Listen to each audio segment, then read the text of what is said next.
You're listening to the Options Insider Radio Network, the home of the Options Podcast. For more quality options programs, visit theoptionsinsider.com or search for Options Insider Radio Network in your podcast provider of choice. Listeners can also access all of our programming through our mobile app available in the iTunes and Google Play stores. Select programs are also available via live stream at mixlr.com/options-insider.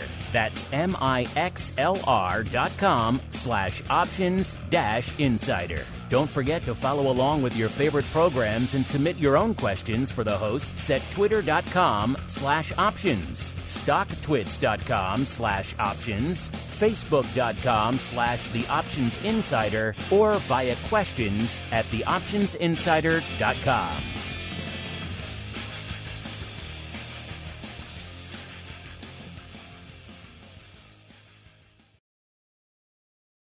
Welcome to the Options Playbook, the program where we break down cutting-edge option strategies and explain how you can incorporate them into your own portfolio. Whether you're looking to grow your capital with some offensive maneuvers or protect your investments with defensive plays, you can find them all in the Options Playbook.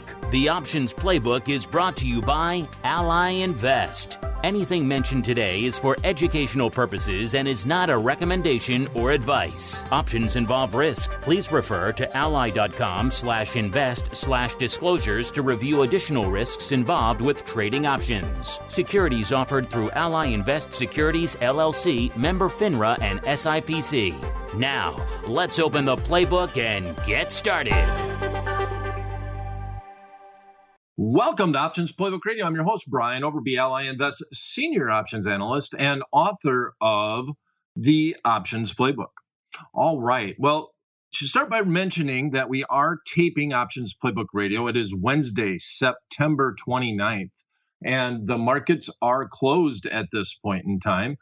We had mixed markets. We had the NASDAQ down about 34 today, with the Dow up about 90. And then we had the S&P 500 index up 7 points approximately. And more importantly, the theme of today's show is going to be the VIX. We've been talking a lot about the SPX and the VIX just in general recently because of the volatility that a lot of people always like to say is caused by September. No real reason why, but it seems like September, year in and year out, has more volatility than most of the other months in the marketplace overall. And we still have October coming up. And October is usually a close second to September. But we see the VIX right now at 2256. It was down 69 cents on the day. And that makes sense that the VIX would be down a little bit. But we did have a decent run up. We're still up above that 20 handle. And today we're going to actually look at a short spread in the VIX index. We're going to talk about a little bit of the nuances. If you're going to be trading VIX options, you have to realize that they're different than any other option that's out there in the marketplace. So we're going to discuss a little bit of the needs to know if you're going to be trading VIX options overall. All right, so let's go back to last week's trade, and it was a very short-term trade, and our timing, to be blunt, was correct on the forecast and what was going on in the marketplace. Now, as always on Options Playbook Radio, nothing is meant to be a recommendation, but I don't really have a trade for you here because we talked on the show last week about doing a call vertical. And we set it up a little differently. We bought a little bit in the money option contract and then sold an at the money option contract, meaning that even though we paid a net debit for this trade overall, when we did this trade and we set this up, we were selling more time premium than we were buying. So it kind of worked like a credit spread, but you're paying a debit for it. But if the market just stayed where it was at or went higher, you were going to be fine on that trade. And then we also looked at, well, let's say it doesn't stay where it's at and it goes lower or it goes lower overall. And what could we do? And we talked a little bit about rolling into a butterfly. I'm not going to get into the detail. If you want to learn more, obviously go back and listen to last week's podcast. But the market did go up. We never had any issues overall. It was a 2-day trade. You had all day Thursday, all day Friday. part of the reason why we put on the trade was just the fact that volatility had spiked, made it interesting to just do a 2-day trade. It'd be very hard to pull that off if we had the VIX down around 13 or 14%. But on the day that we were doing this trade, it was around 18, 19% overall. So we were able to get it done for a decent price. If you hung it out to the Friday, the maximum was received to the upside. You had a 10-point wide spread, paid $6.10 for it on paper.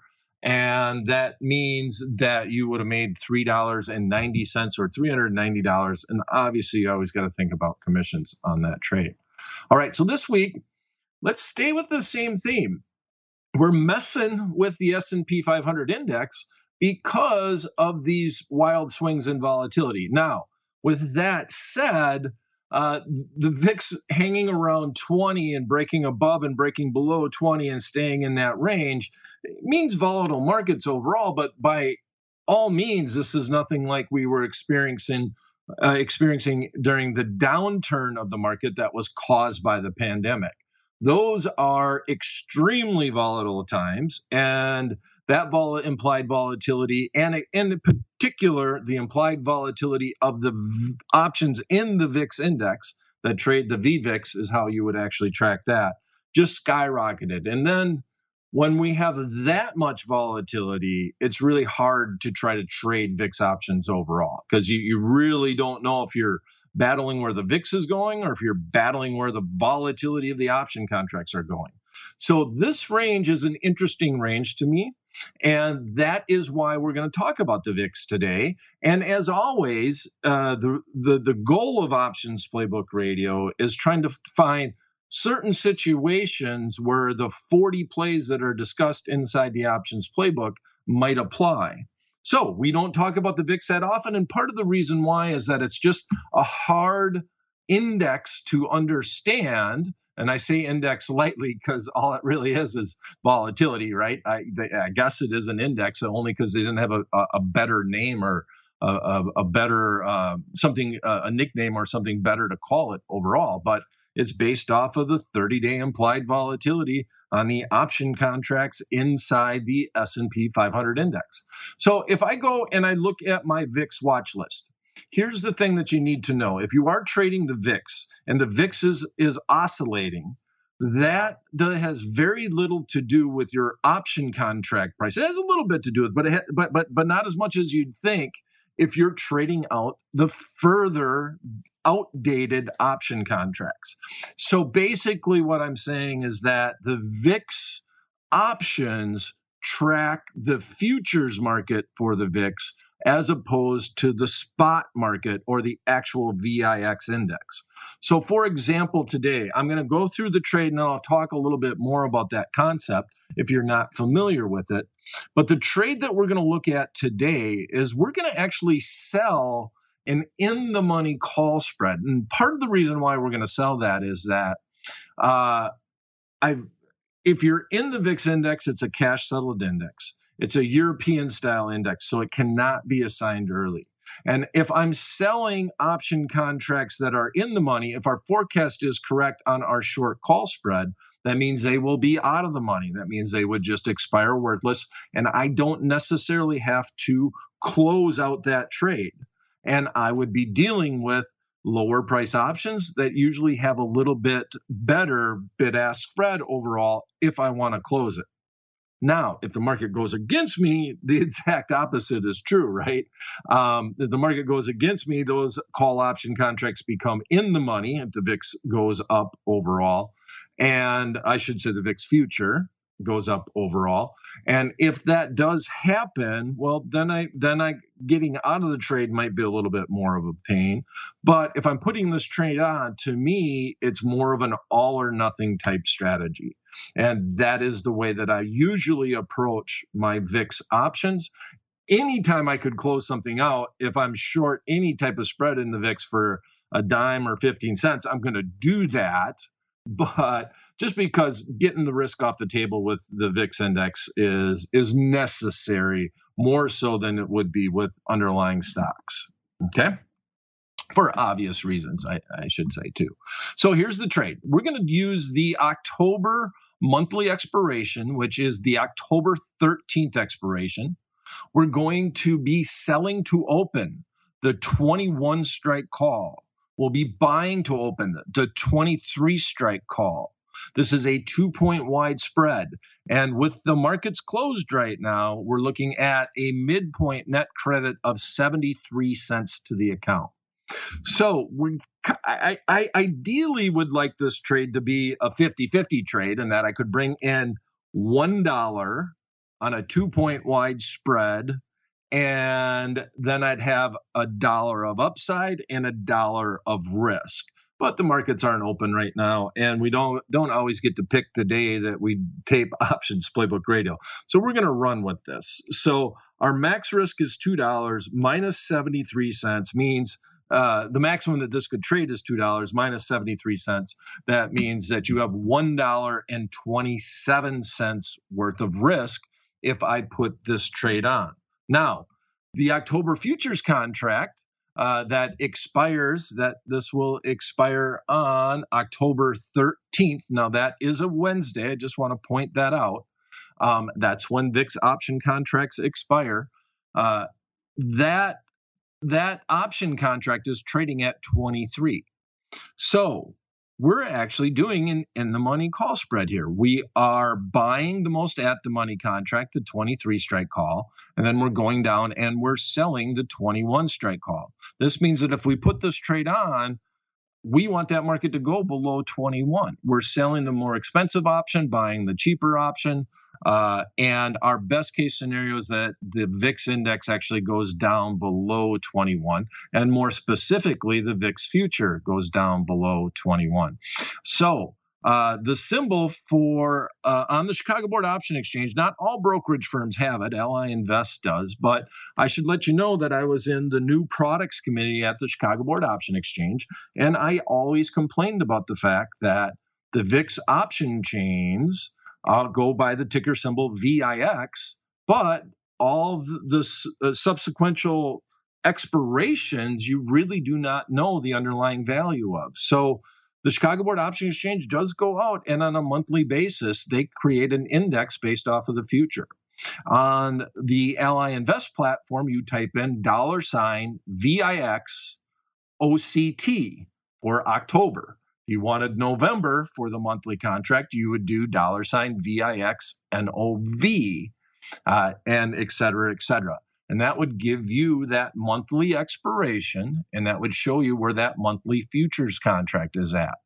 Obviously, very important if you want to trade that October 13th expiration to know where that actual underlying is at when you're putting that trade on and what is happening with it.